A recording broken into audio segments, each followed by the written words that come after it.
Welcome to our grand rounds. Very excited for our subject today, which is a very hot topic out there. Evidence-based updates, respiratory immunization, and clinical guidelines. We are delighted to have experts who are not only busy, smart clinicians, but also understand how to digest the evidence and understand it in a way that helps us deliver the best evidence-based care. So let's get right to it. And most of the people on the screen, I think everyone knows. First up, I will introduce Dr. Renuga Vivekanandan, who is an infectious disease physician. She's a professor of medicine and the CMO for the Midwest market and vice president and chief medical officer for the physician enterprise at CHI Common Spirit. She also serves as the associate dean for clinical affairs at Creighton University. Next up is David Schmidt, who is Common Spirit's Health System Director of Clinical Pharmacy and Medication Safety. David received a Doctor of Pharmacy degree from University of Nebraska Medical Center and finished up his pharmacy residency at Sacred Heart Medical Center in Spokane, Washington. He's in the 20th year here at beautiful Common Spirit Health, and we really are grateful for his amazing leadership at Common Spirit. Last but certainly not least is Dr. Michael Dudas, and not second to last, sorry, a pediatrician and chief of pediatrics and deputy chief of the primary care at Virginia Mason Franciscan Health. He's also a chair of the Physician Enterprise Ambulatory Pediatric Collaborative and serves as co-PI on a project that is near and dear to my heart, which is Pediatric Antimicrobial Stewardship Project. So, Michael, thanks for joining us. And last but not least is Dr. Ankita Sagar, Associate Professor and our System Director for Clinical Standards and Practice Variation, and many other things. So I will hand it over to you, Anka, to take the show on the road. Thank you so much, Tom. Welcome, everybody. Quite the timely topic, as Dr. McGinn mentioned. So, Haley, we can get started with showing our slides. So first and foremost, I think we all know that this is a very timely and quite a changing landscape. So in the next 30 to 40 minutes, we're going to try and get everybody up to date on what's been happening and what the clinical guidance that we have recommended across the board. So on the next slide, just briefly, some acknowledgments. So the work that we're going to show you today, it really is a conglomeration of several experts across Common Spirit, and we should be so proud to have these folks amongst us. And so big thank you to them, but then also larger teams that sit behind them who've been able to push forward some critical updates and also working in partnership with each other to make sure not only our patients are well served, but also our team members get access to the appropriate clinical evidence-based approaches and immunization. Next slide. So learning objectives are here for you. I trust you all will be able to reference back to these so we can move right along. And to really think about regulatory and policy landscape shifts. So on the next slide, I want to share with you a little bit about how do vaccines really go from clinical trial to public access. And I think this is an important primer. This is not detailed. You cannot get your PhD on the process here, but if you think about it, when we say the clinical trial has been completed, what happens next? So next step is usually the vaccines and related bioproduct products advisory committee, so the VRBPAC determination.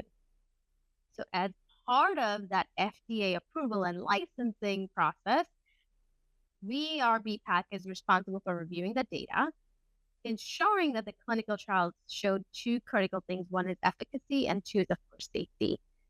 Once it determines, yes, the clinical trials are appropriate and they're showing the correct data, we can review that data and make knowledgeable decisions. Then the process moves on to the actual FDA license and approval. Once the license and approval process is complete at the FDA, then we go on to the Advisory Committee on Immunizations, so also known as ACIP. A lot of us have heard this over the last couple of months. Some of us probably could write our PhD thesis on it.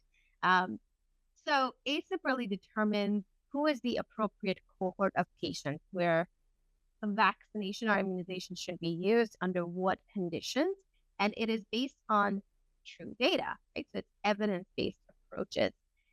Once the ACIP has put together their guidelines, it then serves them over to the CDC, and the CDC director will either accept them as is, which happens majority of the time, or there'll be some amendments. And once the CDC has finalized their approval, then that determines and updates what we all commonly use as the immunization schedule and what payers use as sort of a standard of saying, okay, this is what we will be willing to cover under the Affordable Care Act, which then brings us to public access to the vaccine, right? So several steps, several checks and balances, because under each one of these little bubbles, there are thousands of steps that are taken before public access can actually happen. And I think what I'm going to do now is I'm going to hand it off to David to walk us through, well, what's actually been happening in the last couple of months. You're on, David. All right. So we can go to the next slide. So this is just a timeline of some key events that have taken place this calendar year that have definitely caused some confusion and certainly, resulted in some delays in that decision-making process that Dr. Segar shared on the previous slide. So obviously, with administration changes, there's always going to be some personnel shifts and things like that. But certainly this year has been an exception that we have not seen in similar changes in the past. So really just some key things to highlight, with the change in the Department of Health and Human Services at the federal level.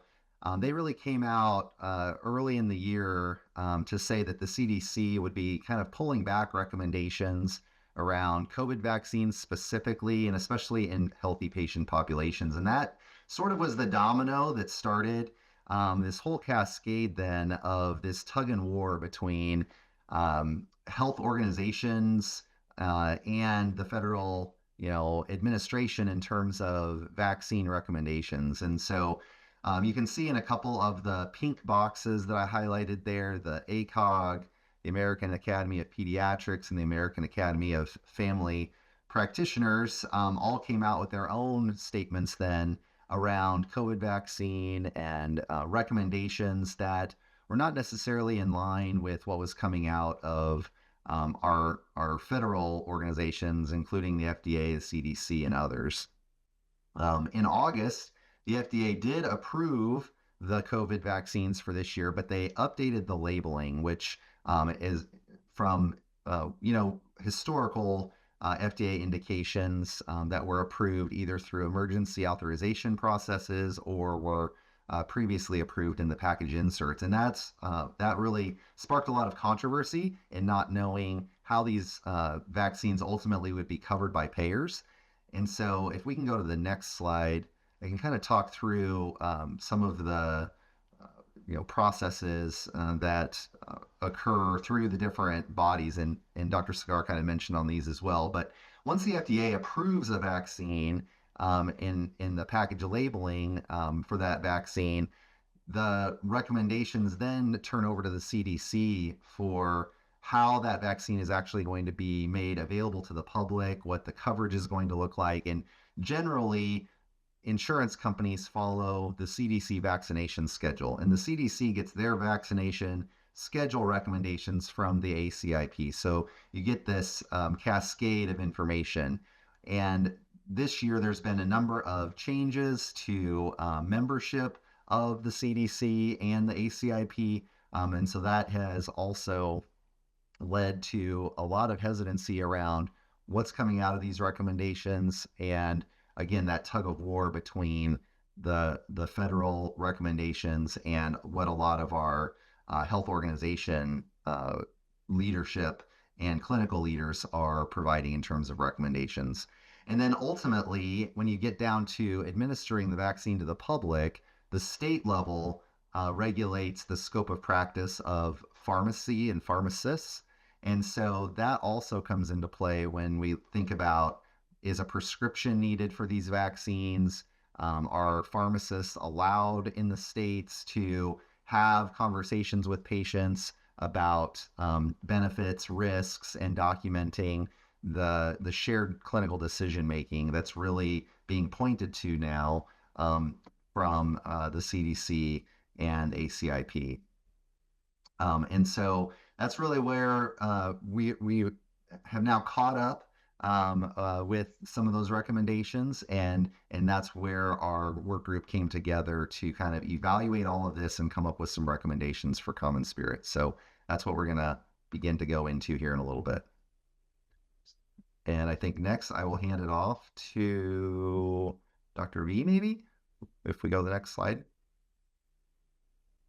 Or is it Dr. Dudas? I apologize. That's me. That's okay. That's Yeah, thank you. I'll just briefly go through the epidemiology of the 4 conditions that we're talking about, just because it really informs the approach to prevention. Haley, can you go to the next slide?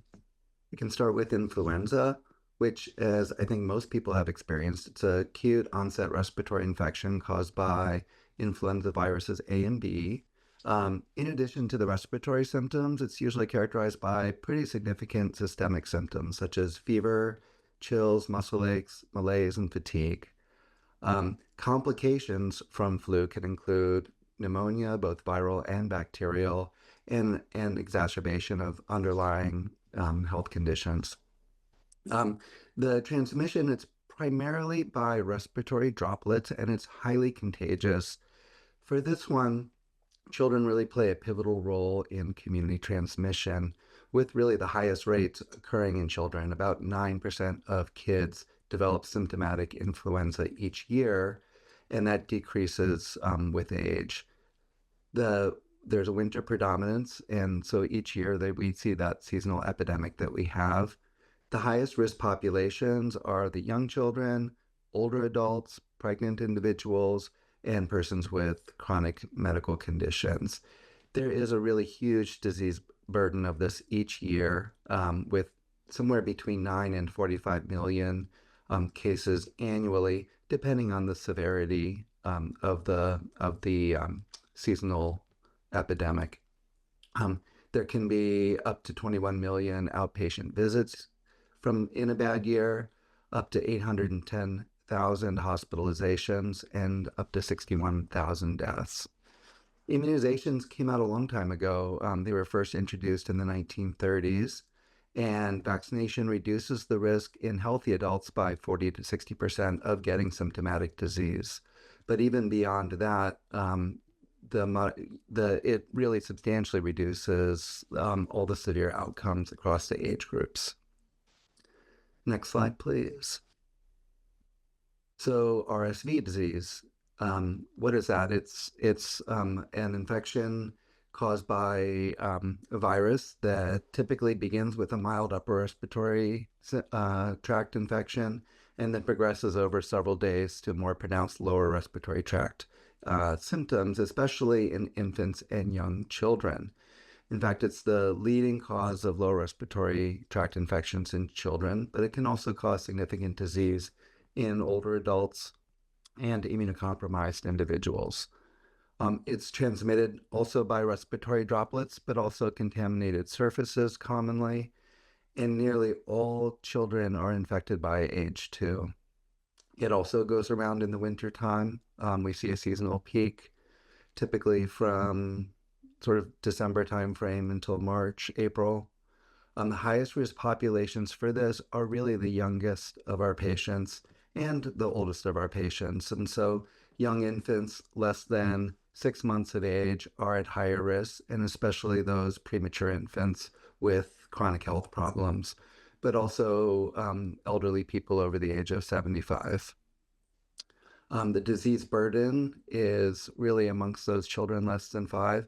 It leads to approximately almost 60 to 80,000 hospitalizations annually, and in adults, 60 to 160,000 hospitalizations. These immunizations are very recent, just having come out in the last couple of years. There's both for prevention in these young babies, which poses a bit of a challenge, is maternal RSV vaccination during pregnancy, and a monoclonal antibody given to babies anytime after birth up until age 7 months. in 2023, when this first came out, even though there were a lot of challenges with production and distribution, the full recommended administration was not achieved, we still saw a significant reduction in hospitalizations that year, somewhere between approximately 30 and 40% in those young babies. In older adults, in studies, it's been shown to reduce hospitalizations and severe outcomes by 85 to 95%. Next slide, Haley. So pneumococcal disease, this one's a little bit different because it's a bacteria caused by Streptococcus pneumonia, and most frequently occurs as an asymptomatic colonization rather than a symptomatic disease, and colonizes the upper respiratory tract. When it does cause illness, it can cause either non-invasive disease such as ear infections or sinus infections, or severe invasive diseases such as pneumonia, bacteremia, or meningitis. The transmission also by respiratory droplets, even though I don't know that we always think about it this way, it does have seasonality to it, just like the other ones, with the winter months being the most common in terms of transmission. Highest risk populations, there is really significant morbidity and mortality in young children, older adults, and individuals with chronic health conditions. The burden of the disease, there's in adults 225,000 hospitalizations a year, and 30,000 cases of the invasive pneumococcal disease. The mortality rate in older adults is 2.7 per 100,000, and in children, the mortality rate is much, much less, but the incidence is almost as high. This has been really significantly impacted by the pneumococcal vaccine, which was introduced in 2000. We've seen a 70 to 90% decrease in the invasive pneumococcal disease that's since the introduction of the conjugate vaccines, although there's a residual burden that continues to exist from the non-covered pneumococcus bacteria. In adults, it was introduced in 2012, initially for high-risk individuals, and subsequently for it's sort of a standard recommendation across older adults. The next slide, please. Finally, we'll just touch on COVID-19, which, as we know, is a novel coronavirus, SARS-CoV-2, causes a wide spectrum of clinical manifestations, ranging also from asymptomatic infection to severe infection causing pneumonia, multi-organ failure, and death. It's, I think, a little bit unique also in that individuals can go on to develop long COVID symptoms with persistent symptoms of fatigue, cognitive impairment, and respiratory issues.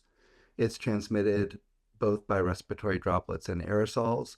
And unlike the previous ones, it's unusual to be spread by children, more by older teens and adults.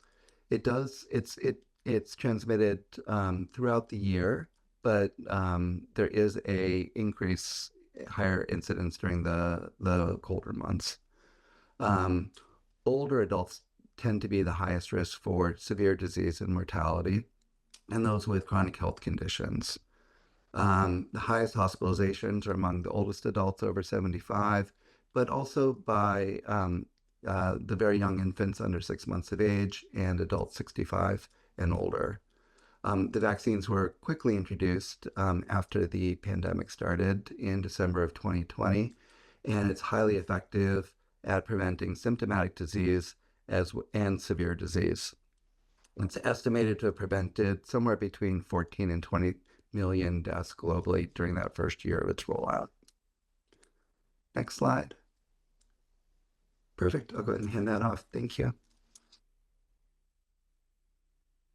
I believe I have the next slide, if you can advance it, Haley. So in an effort to provide some clarity to common spirit providers and pharmacists, a system guidance committee was formed and looked at all these recommendations and information coming out of various various national organizations. And so this is the memo that contained, our current guideline. And really the message that we want to share is that this will continue to be a living document and continue to be updated as further information becomes available. But we do feel like this is where the evidence lies and how we want to inform our providers across the organization. If you go into the next slide, we'll dive into each of our recommendations. So starting with influenza vaccine. So influenza vaccine really probably has the fewest amount of changes and controversy surrounding it. It continues to be strongly recommended for everyone 6 months of age and older.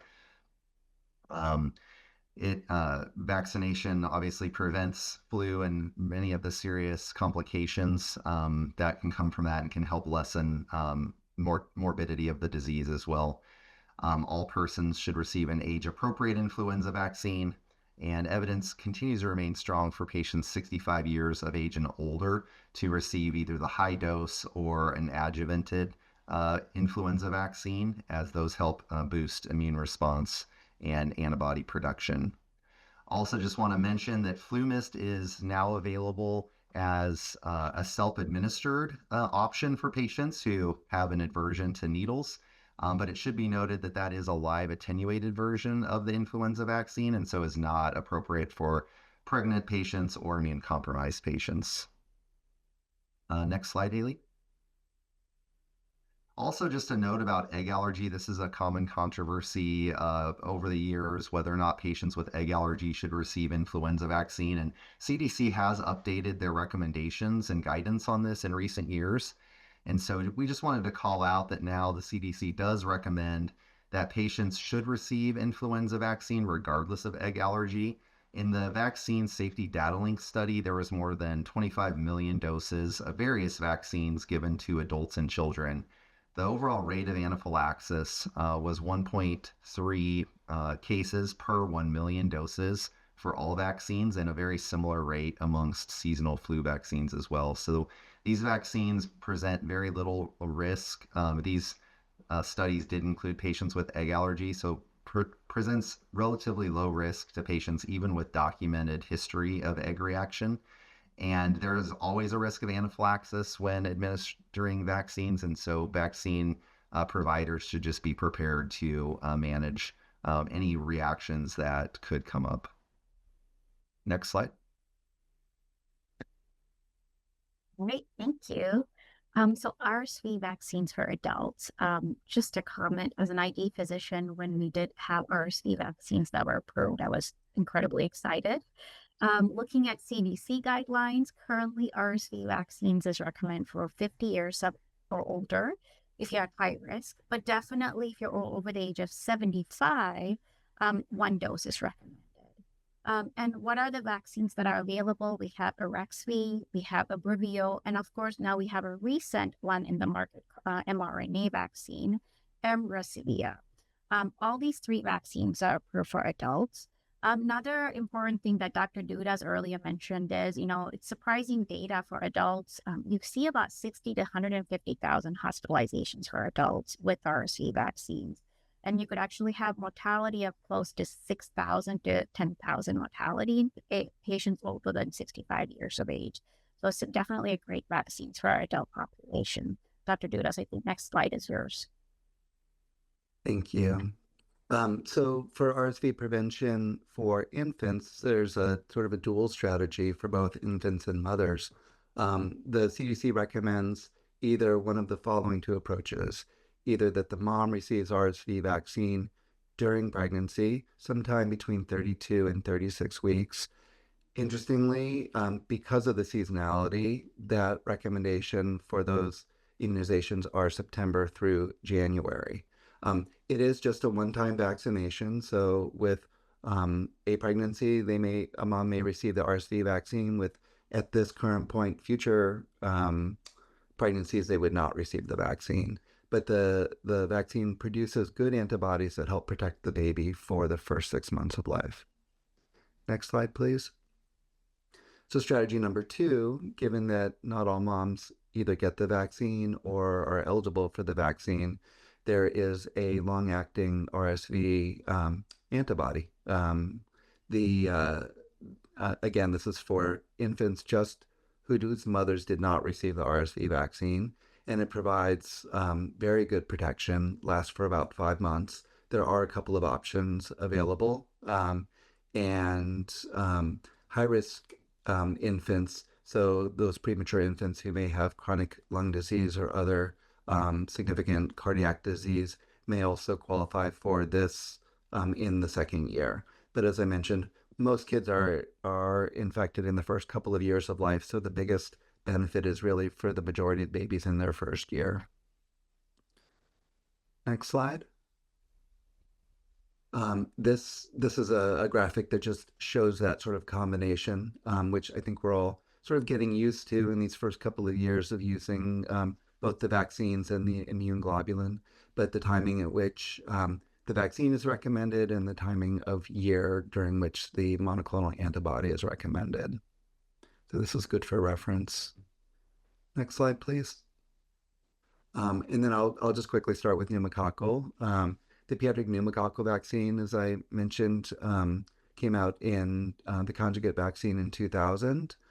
It's recommended universally for all kids. We have slowly increased from PCV7 up to now PCV20 as our standard of care.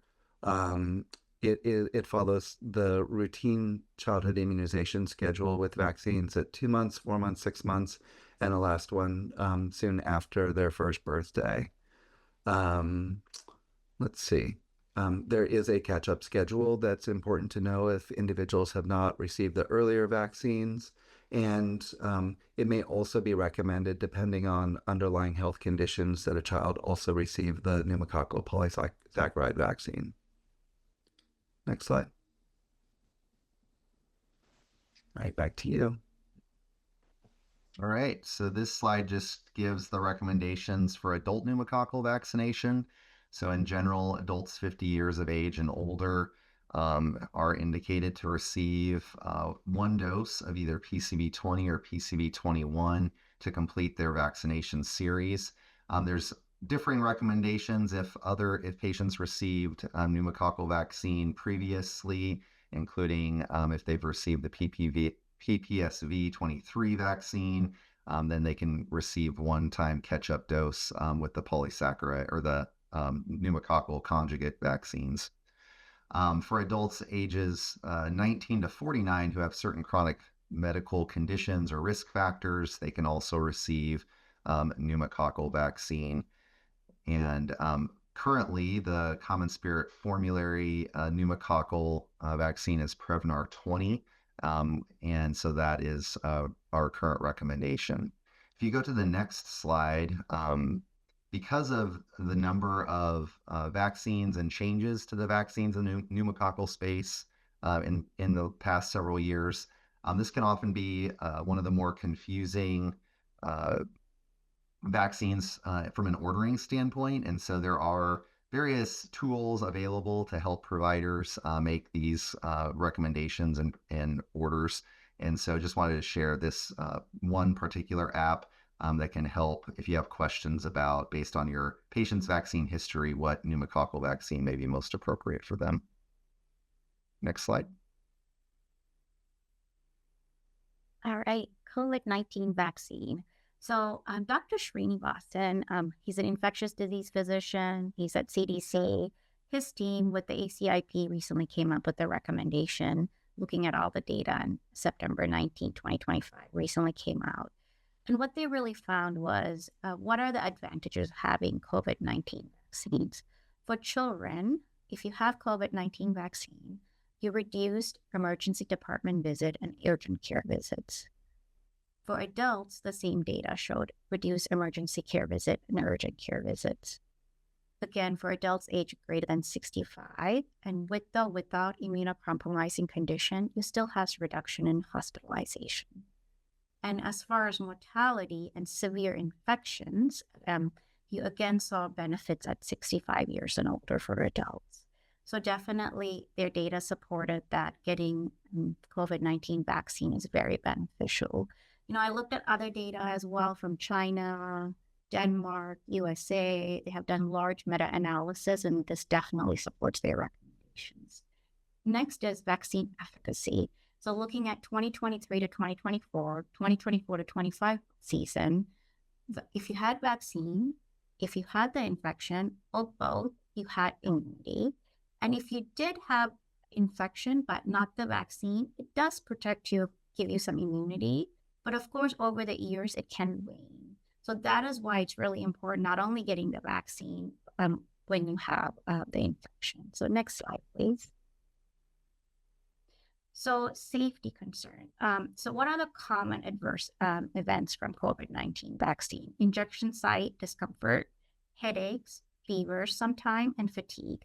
I actually participated in Moderna vaccine trial before it was approved. So I got Moderna vaccine in June of 2020. We have had data since June of 2020 to currently over 5 years. Lots of great data. Serious adverse events is very rare. But what I want to point out is National Academy of Science, Engineering, and Medicine recently did a large analysis, and what they were able to see is serious adverse events is very rare. Independently, they were able to analyze that and also tell us that severe illness and death is more common with COVID-19 infection than serious adverse events. So safety across vaccine types. If you have mRNA vaccine, inactivated vaccine, viral vector vaccine, they all showed similar protectiveness and effectiveness profile. So next slide, please. Here's a really nice slide that's showing what are the causal relationship between vaccines and then some of the concerns that we hear. So when they looked at this data for both mRNA vaccines from Pfizer and Moderna, they rejected any causal relationship to Guillain-Barré, Bell's palsy, thrombosis, myocardial infarction, ischemic stroke, and female infertility. So all these are rejected. There's no causal relationship.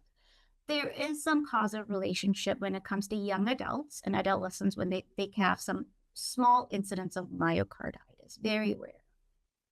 Janssen COVID-19 vaccine, currently it is not approved in the United States, but when it was present, there was some association with Guillain-Barré and thrombocytosis and thrombocytopenia. Novavax, it's a COVID-19 subunit spike protein vaccine. Evidence there's no causal relationship to accept or reject. So next slide, please. So what do we at Common Spirit recommend and what are the data that we have looked at? So we're looking at age 6 months to 23 years of age. CDC's recommendation is that you should have shared decision making for all of the ages, which is appropriate. We should always have shared decision making with patients and a provider. And of course, there's these labeling. I won't go through in detail. FDA has approved many, and for some ages, they have off-label use recommendation. What are the professional societies looking at? So we have looked at American Academy of Pediatrics, American Academy of Family Physicians. So looking at age 6 to 23 months of age, looking at our Common Spirit recommendation, we recommend 6 to 23 months of age should receive COVID-19 vaccine. Average risk and moderate to severe immunocompromised conditions.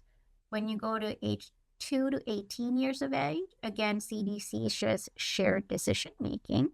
And for a patient, average risk, moderate to severely immunocompromised, or patients at elevated risk for COVID-19. What does that mean? You're living in a long-term care facility. You might have a family member who's at high risk for developing COVID-19 infection.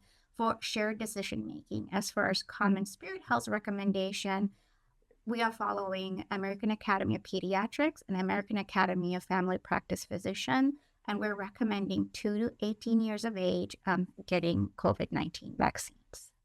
Next slide, please. Then the cohort of age 19 to 64. CDC is recommending shared decision making. And again, you have Moderna, Pfizer, Novavax. And our recommendation from Common Spirit Health is following from age average risk 19 to 64, American Academy of Family Physicians, and immunocompromised, severe, moderate to severe conditions, as well as elevated risk for COVID-19 infection, following CDC recommendations as well as the guidelines. pregnant moms and lactating moms, American Academy of Obstetrician and Gynecologists, American Academy of Family Practice Physician, as well as CDC shared decision making is recommended. And that is our recommendation as well for pregnant moms. Not only does it protect moms, it also protects the baby by antibody transmission to the baby to help the baby have less infections. 65 years and older, all patients are recommended for receiving COVID-19 vaccine, recommended 2 or more doses.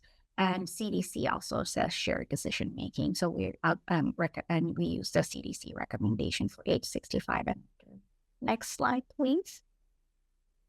So, there's a lot of questions is what is severe sequelae of COVID-19 infection? Who are at high risk?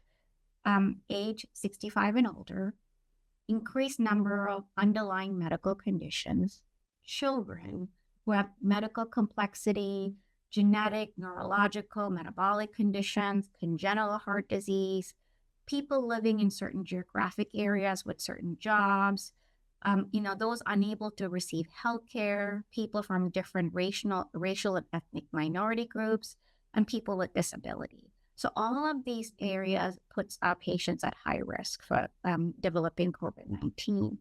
And then if you look at other conditions that also puts us at high risk for COVID-19, it's cancer, heart disease, lung disease, diabetes, disability, HIV infection, immunocompromised condition, pregnancy, smoker. So many other conditions are high risk that puts our patients at risk.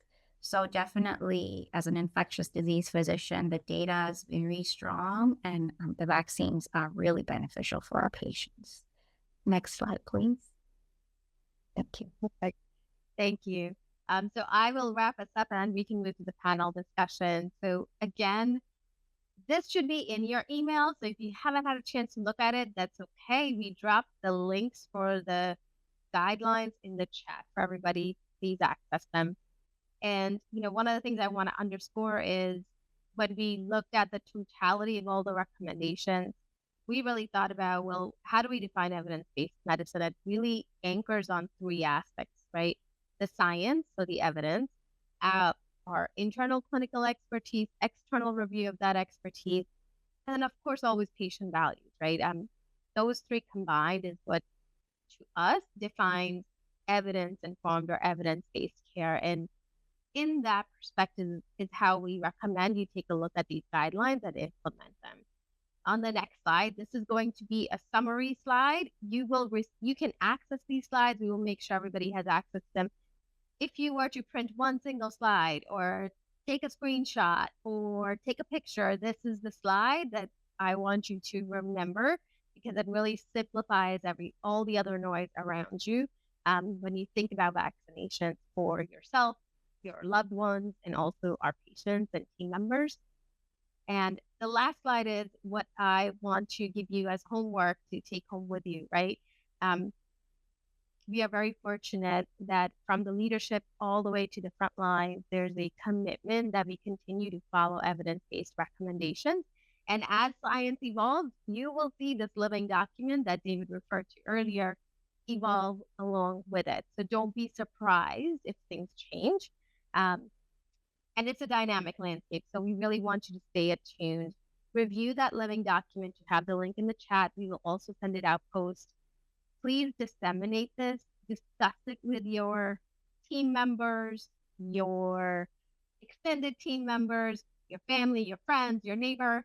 Make sure everybody is thinking about it in the way that you want it to be. And of course, stay informed. We will continue to communicate as we're making changes. We will make sure you get that communication. So keep an eye on your email, most likely. That is where the communication will come from. And I think with that, Haley, we can move to the panel discussion.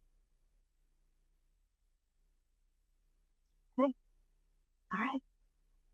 I don't see a lot of questions yet, Dr. Ian, so we can open it up. Always jump in, right? Yeah. Well, first of all, great discussion. I think there's a few words that have been tossed around a little bit that I want to highlight. Maybe this is more of a reflection, and then hopefully you guys can bounce off my one is the definition of evidence-based medicine, which is near and dear to my heart, is really the trifecta of, patient preferences, our clinical experience, and the evidence kind of coming together in a moment. And so, put that in one corner of it. The other thing is the word that I think Akata uses, the word fluid. And this is not about IV saline. It's more about, this is something, and this is something I think we all need to get comfortable with, that there's data coming out, that we have AI tools, we have a lot of things happening. And so these things will need to be updated as we move forward. So my question to this group is, and David, I know you would do a lot of communication as Akata and everyone, we all do. Like, how do we think about the fluidity moment and responding to these things, leading with that? I always lead with evidence. This is not a political conversation. It's nothing else. So we have a lot of different recommendations, a lot of people looking at data different ways, and somehow we have to come to some conclusion. But it's always going to be fluid, and we have to communicate with our providers to keep them updated. I don't know who I would pick on first to kind of just respond to that. Maybe David, any thoughts on that, about how you do that in this time? Because it's different, right? This is not like it used to be. Yeah, definitely not. I mean, I think we need to use all of our tools available to our disposal within Common Spirit to help get this message out to our physician enterprise colleagues, our pharmacist colleagues. I'm a big proponent of multiple methods of communication, right? That's why we're here this morning talking with you all, is we want to have conversations about these things. We want information to come to you through email. And I'm sure there's probably going to be opportunity for us to post information out available on the web or within Google Drive spaces, so that everyone can be kept up to date as evidence continues to evolve and as recommendations continue to adapt in our current political and medical environments. So I think it's important that we communicate kind of through all three methods. And I'll just open it up, I guess, to the rest of the team if anybody else has any other considerations around that. Agree. I think we have to communicate 7 different ways to get the information out. And also, I completely agree. We have to be nimble and be able to change and get that data. So really appreciative for Dr. Sarger to create this live document, so we're able to continue to have that for all of us. I love that live document. I don't know, Mike, I'm sure it's not so much the different methods of communicating, which I clearly agree with everybody. It's that the fluidity of this is, and I think we all have to just kind of get comfortable with that a little bit, Yeah. I don't, Mike, what are you thinking? And you have Mike, you have to do a lot of the parents, right? So Yeah, I mean, I think so much, like, the evidence is so important, and that's why I appreciate there's so much complexity to it, right?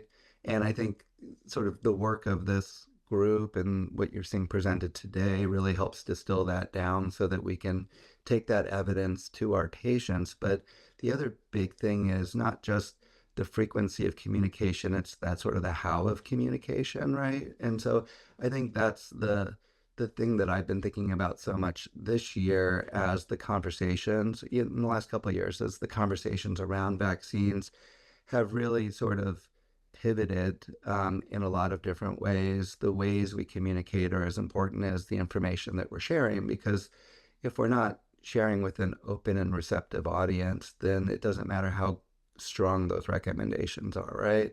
And so I think for me, it's the other big piece. It's the how of communication, and really, approaching each patient. And I do appreciate that sort of whole idea of shared decision making, right?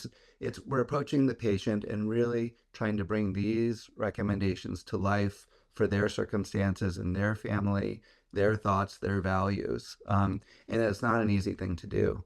So, having all of this distilled down for us, and easily digestible, hopefully, as possible by us, so that we can just really focus on the needs, the wants, and the sort of the things that our patients value the most is critical.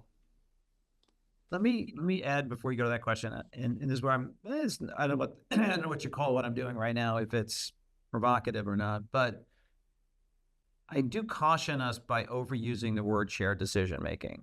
I think it's become ubiquitous, and it's not and people can push back on this. I think we should talk, what does that actually mean? And when did that science of shared decision-making come to be? So it comes out of the field, particularly around prostate cancer, where multiple modalities of therapy got you to the same end game. Okay, whether it was, radiation therapy or surgery or things to that effect. So we cannot, if the evidence points pretty clearly to the benefits of something, that's not a shared decision-making model. It doesn't mean we force people to do things, but we say, we recommend, as you've done very nicely in this document. So I think just for the audience to understand, physicians have the obligation to look at the evidence and distill it for their patients to say, this is what's recommended. You don't have to do it. I mean, we don't have to do anything. However, you could say, look, there's a balance of evidence this way or that way. So it's really kind of in your hands which way you want to go. Does that make sense? I just want to make sure the audience gets the difference. And Michael, I know that's what you were saying, but I hear the word used loosely, and I want to make sure everyone appreciates the etiology and of that science of shared decision making. And Mike, you can. No, I agree. I appreciate that clarification. I think for me, it's, when you're trying to prevent something versus treat something, the conversation often is a little bit different, right? Yeah, no, absolutely right. Yeah, and yeah. so yeah. it's and I'm not disagreeing at all, but I'm thinking No, about you're absolutely right. That layer is a different. It's a different layer for shared decision making when it's prevention versus intervention. When you have a healthy person who just thinks they're always going to be healthy, right? It's a little bit more challenging, I think, of a conversation at times. And it's more about how are we going to get to the recommendations sometimes versus whether the recommendations are right for you or not, right? Like the evidence is there, whether they're right for you or not, but it's almost a conversation around how are we going to get there? For me in my life, I've got a 9-year-old who's acting like a 3-year-old in the office because they just heard the word shot, right? And a parent who is quite sympathetic to their child and is not the big fan of shots to begin with. So, it's more of the conversation. How are we going to get there? What agreements are we going to make? How are we going to approach this in a way that we can achieve this recommendation? I get that. That's nice. I like that. Thanks for pushing back. Okay, I'm not going to go too far on this, Ankit. I'm sorry, but I do. I think what that is a patient preference. So the evidence shows we recommend you get this vaccine, but we appreciate your preference of not getting a shot. That's actually not really shared decision making in the official sense of the word, if it makes sense. Ankita, are you looking at? So I think no, it's not right. It's that nuance, and as somebody who is not a native English speaker, I appreciate this conversation because, to me, a shared decision, I'm literally translating in my mind in Hindi that says, oh, okay, you and I are going to talk about this because you're not sure whether this is the right thing for me, and I get to make the decision. Right. Versus an informed discussion that's evidence-based, in which it's like, oh, okay, you're informing me of how good that evidence is, and really hoping that I will side with what you're saying because that's what we're agreeing to do. Anyway, I thought I would go into that a little bit because it's a shared decision making is a relatively new field, but fabulous. Go ahead, take over, Ankita. No, I think on that sort of discussion, and I think this has been added in the chat, so thanks, Dr. Duncan, is this question about cost and the financial cost of a vaccine, right? Now, I remember the days in which vaccines weren't covered necessarily in your health plan. Then the Affordable Care Act came in and said, oh, wait, we're going to change that. It's a preventative strategy. We know it's evidence informed, so you have to cover it. So I wanted to pose that, like, how do you have that conversation? Because we're almost like working back to the 90s, early 2000s, where you didn't know if vaccine was covered. What's everybody's thoughts on that? Like, hey, do we talk about cost? Dr. Sagar, we did have a question in the chat just about what is the cost of a COVID vaccine. All vaccines, differ in cost somewhat, but COVID vaccine cost to the health system is currently around $120 a dose. Now, it could be a little bit above that, it could be a little bit below that, but that's cost to the health system. as with everything, we know like insurance doesn't always pay us what it costs us. Sometimes it pays a little bit more, sometimes it pays a little less based on contracting and things like that.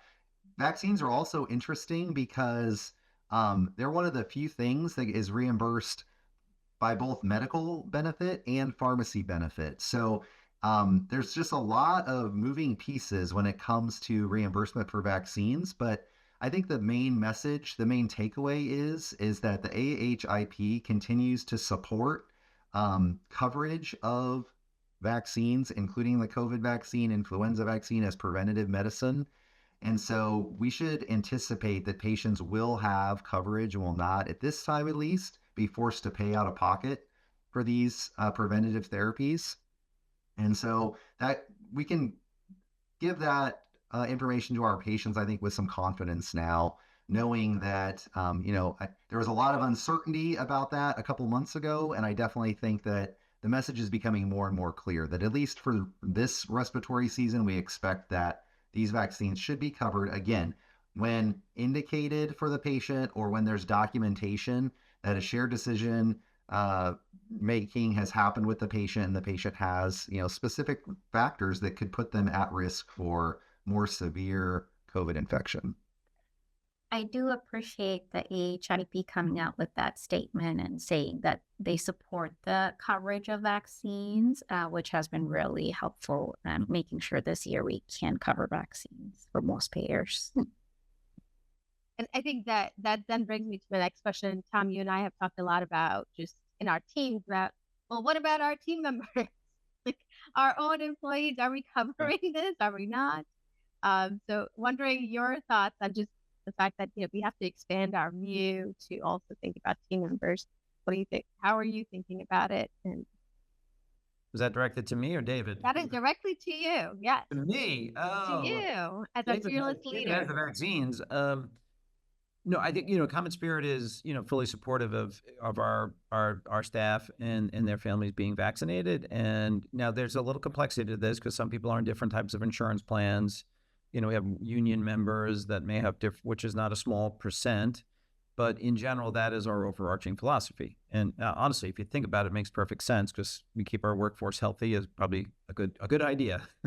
So I don't know, David, do you have more details on the specifics of what we're doing in that space? Well, we have received confirmation that our employee plan does in fact cover COVID vaccination, obviously influenza vaccination as well.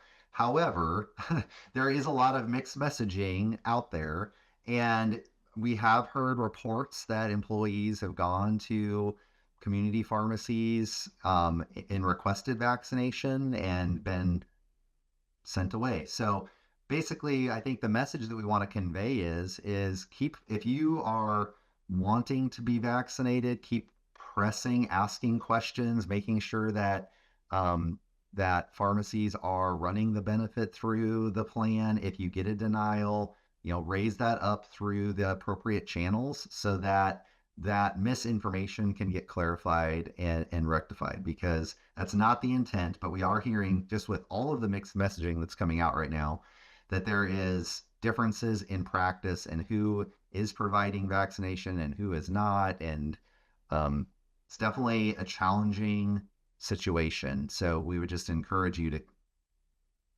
keep pressing forward and taking that through the appropriate channels if you're hearing that it's not covered, because it should be.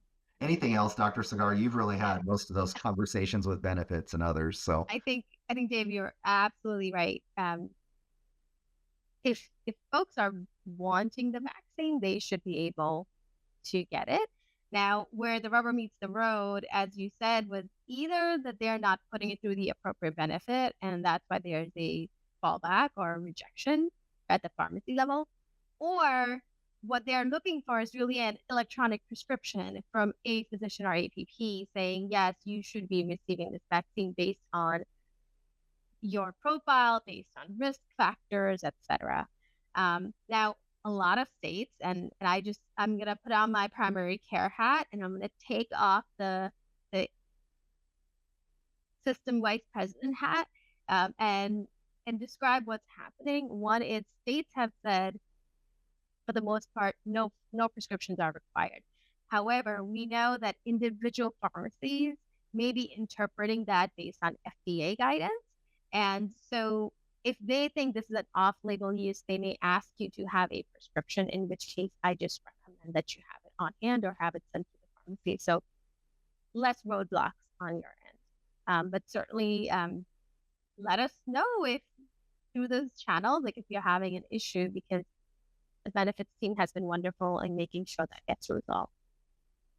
So I think we are almost at time, but any last thoughts, I guess, from the panel in general?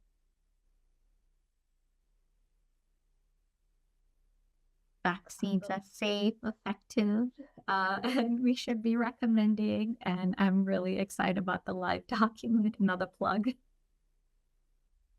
Well, I just want to thank this team because I think it's, it's rapid and fluid are two things that are, difficult to do in a big organization like this. But I don't think we're going to be seeing published journals. I was an author on a recent journal for rapid, fluid publication about an AI tool, which means they're going to update it every 6 months or so. So we have to all think a little differently.